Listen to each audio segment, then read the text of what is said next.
Bien, tenemos a nuestro primer invitado de la noche, el señor Fernando Sillones, que ha aceptado nuevamente nuestra invitación. Lo tuvimos hace algunos meses aquí en el programa. Bienvenido, Fernando. Oscar, muchas gracias por la invitación. Gracias por venir el domingo.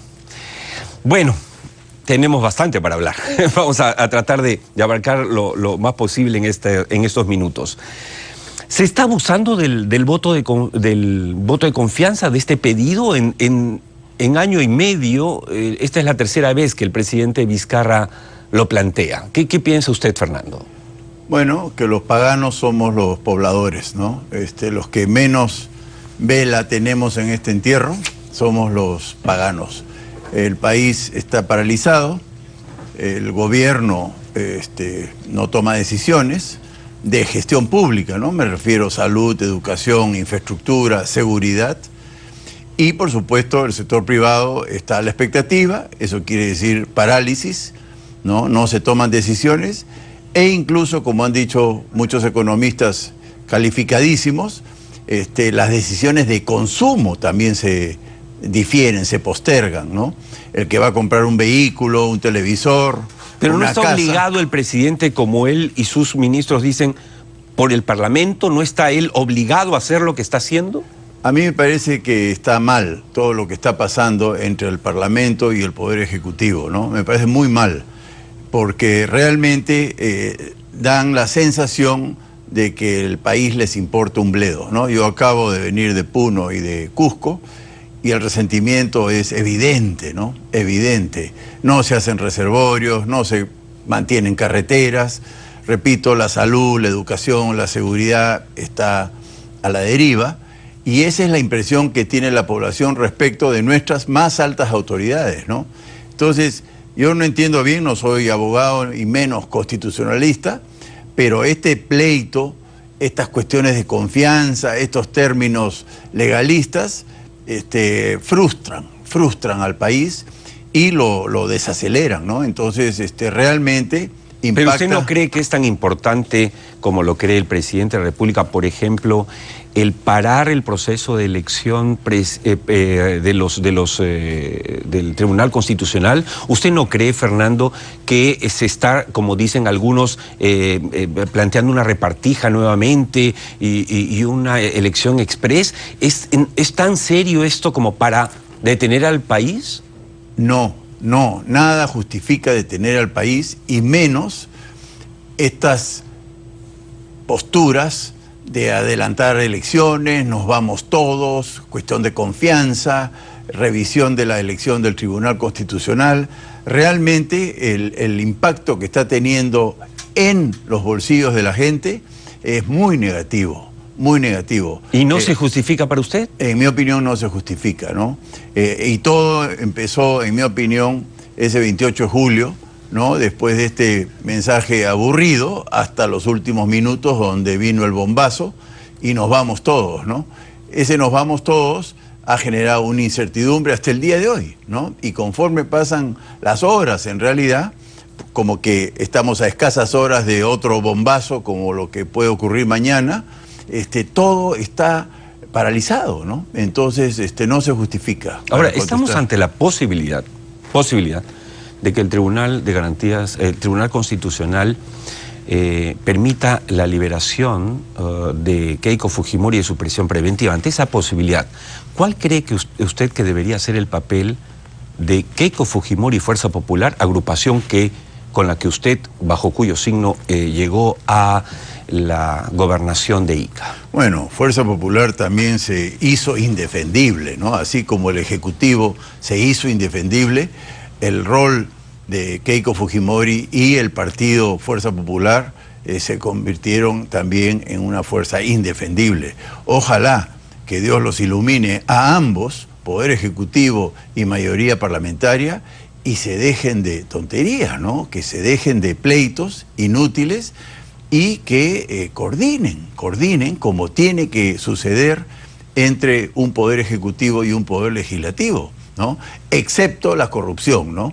Yo aprendí eso en Ica.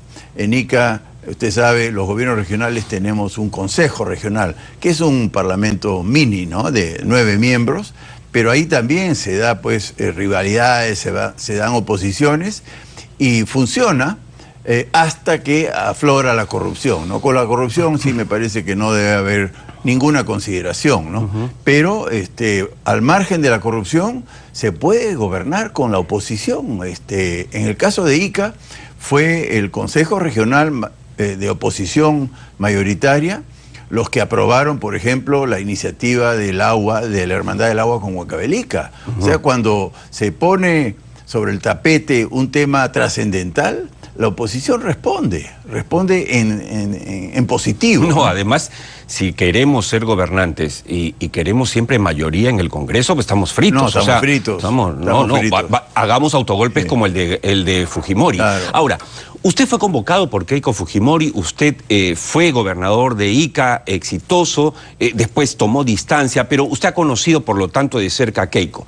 El congresista Daniel Salaverry, la congresista Patricia Donaire han contado en 2 ocasiones que Keiko le dijo prepárate para las nuevas elecciones y Patricia Donaire que le dijo esto se aprueba y esto no se aprueba.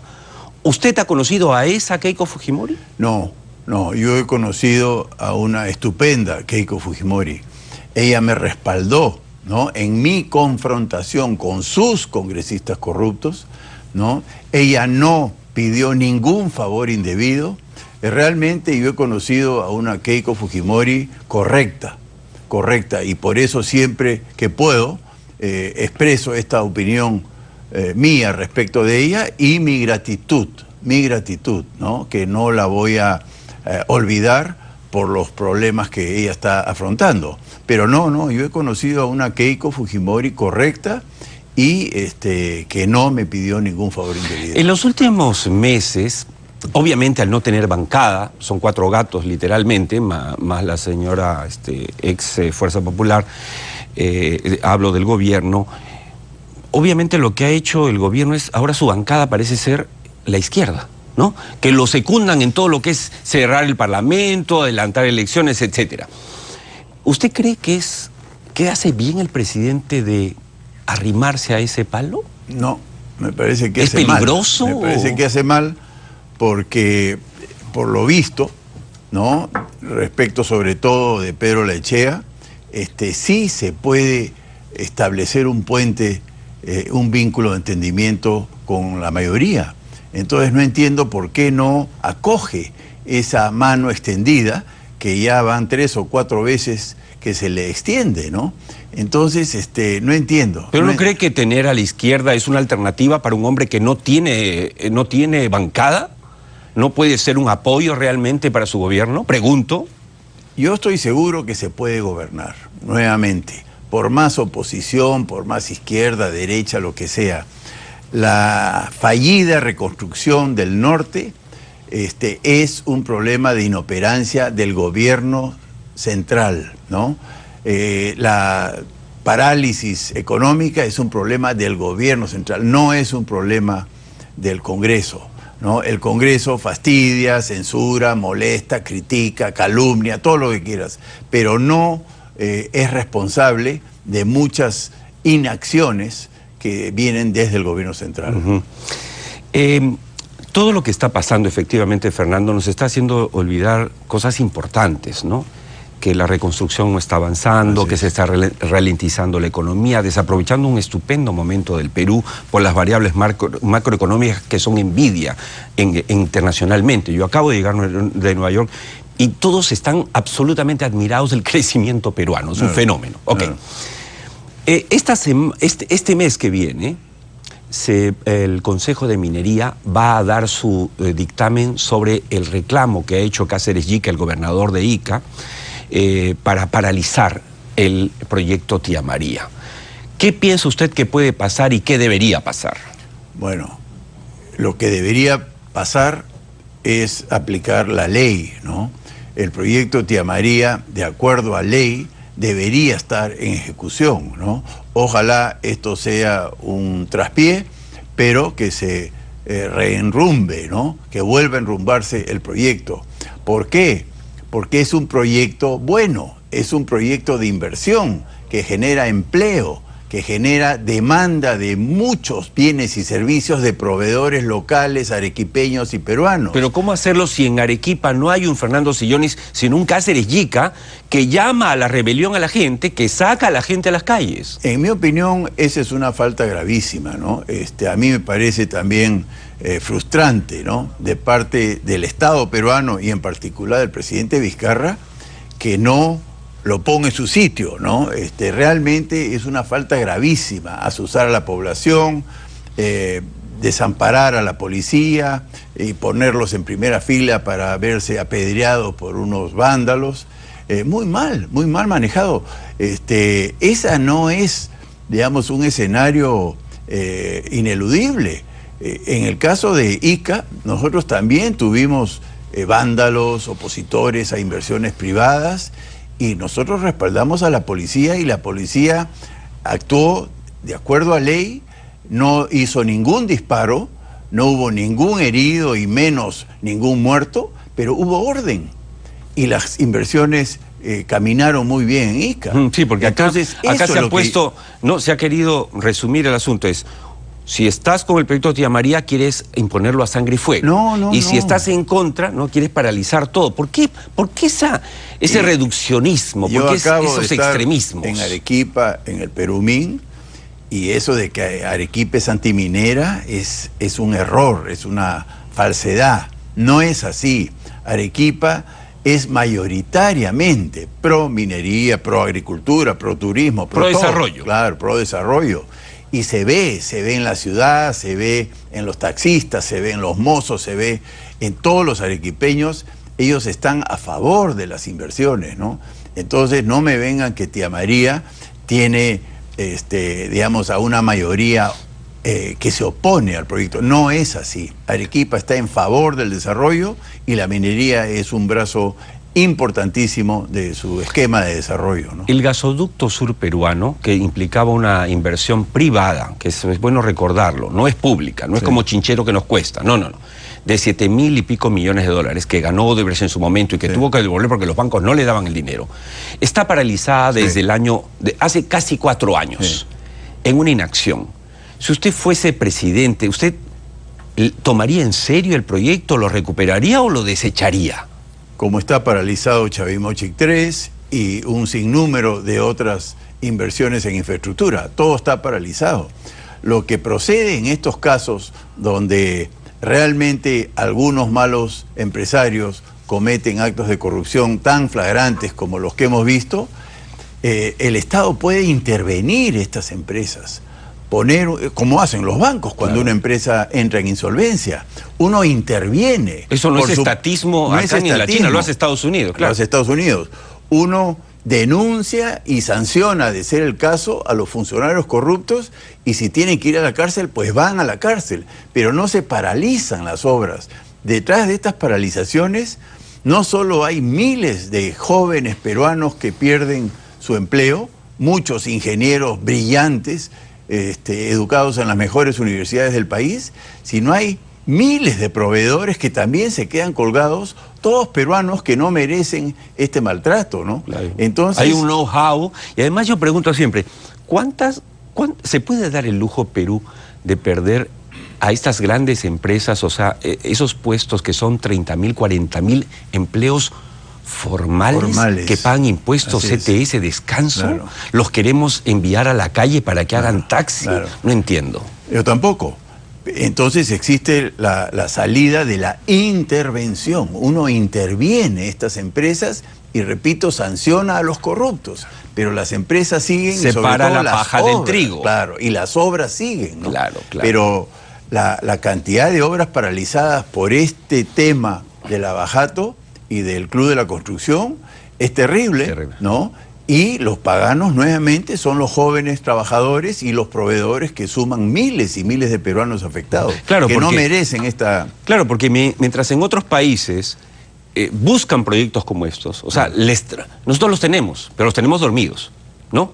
Estamos llenos de proyectos guardados en una habitación cerrada y mientras se llenan de telarañas. Y ahí hay que considerar carreteras, hay que considerar puertos, un montón de obras que están paralizadas por este temor generalizado que hay de no hacer nada con las empresas corruptas. Las empresas no son corruptos, los corruptos son las personas. A ellos todo el rigor de la ley y a las empresas se les interviene. Y eso ha pasado, Fernando, por ejemplo, este año, leía hace una semana la noticia, muy preocupado. Obras por impuestos es una idea muy interesante, que ha ayudado a que las empresas además se acerquen a la población, claro, al llevar obras. Hemos en este programa incluso hecho reportajes sobre esto. Pero el último año, este año, ha sido el que menos obras por impuestos se han dado. O sea, ¿qué está pasando? No, eso ya es consecuencia de esta incertidumbre, pues, ¿no? Ante tanta incertidumbre, ya ni siquiera obras por impuestos, ¿no? Muy mal, muy mal. Falta gerencia. Falta liderazgo, ¿no? Falta liderazgo. ¿Usted conoce a Martín Vizcarra? Sí. ¿Qué pasó? No sé. Yo conozco al buen Martín Vizcarra, al excelente ex gobernador de Moquegua, y eso de que haya apostado por la educación habla muy bien de él. Yo lo he conocido como ministro de Transportes, estupendo, muy bien, como embajador del Perú en Canadá, excelente, pero hay algo que no entiendo de este Martín Vizcarra de los últimos meses, ¿no? No entiendo. Usted formó alrededor del 2000 una empresa que se llama Información. Sí.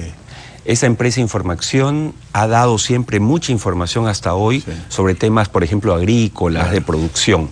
Por lo tanto, usted conoce bastante. Usted no es un empresario minero, usted es un hombre más bien que conoce lo que pasa en el agro y en la agroexportación. ¿Está usted de acuerdo con la extensión del régimen laboral agrario, claro, que ha tenido algunas críticas de sectores de izquierda? Por supuesto. A las leyes hay que evaluarlas por sus impactos. Y yo dudo que haya una ley en el Perú que haya generado tanto impacto positivo en el ámbito social, en el ámbito laboral, en el ámbito productivo, en el ámbito tributario, en el ámbito de la descentralización, que la ley de promoción agraria. Y son miles de pequeños productores que se han beneficiado. Hay un mito que se quiere generar en el ambiente que dice que esta ley solo favorece a un puñado de empresas agroexportadores. Nada más lejos de la realidad. Aquí se ha beneficiado al empleo formal rural, el empleo juvenil, el empleo femenino. Esta actividad emplea a muchas mujeres, y por supuesto los resultados son estupendos. Comparado con la Ley General del Trabajo, que es un fracaso, puesto que el 70% de la masa laboral es informal, la ley de promoción agraria ha formalizado el empleo rural, lo cual denota que se trata de una muy buena ley, y me alegro que haya merecido una prórroga. Yo la haría de duración indeterminada, ¿no? Antes que nos gane el tiempo, ¿cómo va esa precandidatura? ¿Cuál es la situación exacta de su posible postulación a la presidencia? Bueno, yo no había planificado seguir en política, pero hay un proverbio que dice que el hombre hace los planes y Dios guía los pasos, ¿no? A mí, así como en el caso de Keiko Fujimori, que tampoco busqué, ¿no? Algo pasa en el ambiente que se me presentan estos desafíos, ¿no? Y yo me inspiro en el gran sabio peruano, don Jorge Basadre, ¿no? Basadre habló de los podridos, de los incendiados y de los congelados. Los podridos son los corruptos, los incendiados son los vándalos, y los congelados son los peruanos apáticos, que no se compran el pleito, y que cuando se le presenta el desafío responden: mejor conmigo no cuentes. Bueno, yo no quiero ser un congelado. Entonces se me ha presentado esta propuesta de 2 partidos y algunos más, y voy a asumir el desafío.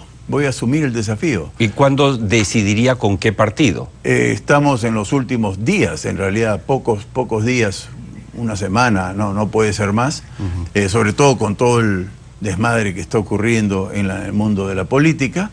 Sí, en estos días voy a saber qué partido va a ser. Pero no va a ser usted el candidato de los empresarios. Porque bueno, seguramente van a tratar de ponerle ese mote. ¿No? Pero porque usted es blanco, porque usted es alto, porque usted es sillonis. Contesto, pregunten a los pacientes pobres que recibieron una mejor atención en los hospitales de Ica. Pregunten a los comuneros de Huaytará y Castrovirreyna en Huancavelica si no valoraron la hermandad del agua que establecimos con Ica, ¿no? Seguramente los médicos corruptos que destituimos no van a hablar bien de mí, eso me queda clarísimo. O los congresistas que me pidieron brevetes falsos y cosas por el estilo. Con esos no creo que pueda contar. Pero en general, desde el Estado se puede generar mucho bienestar social y sobre todo en los más pobres, ¿no? Yo diría que esos son los que más valoraron mi trabajo en Ica, ¿no? De acuerdo, vamos a seguir su carrera política, vamos a seguir su candidatura y esta será siempre una casa para conversar, para dialogar y en algunos casos seguramente para discrepar democráticamente. Seguramente. Gracias, Oscar. Muchas gracias. Gracias.